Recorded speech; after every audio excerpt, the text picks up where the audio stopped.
yollardayıq, yollardayıq.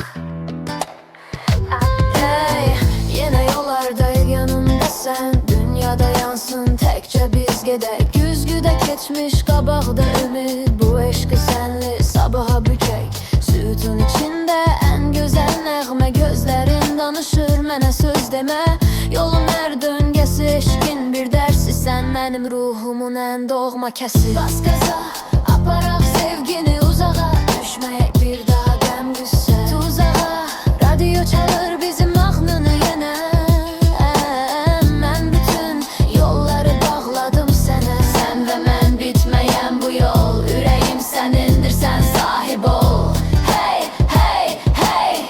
Yağış damlaları rəqs edir şüşədə. Hisslərim gizlənib hər bir küncədə. Sürət deyil önəmli, önəmli olan səninlə keçən hər saniyə, hər an. Şəhərin küyündən qaçırıq uzaq.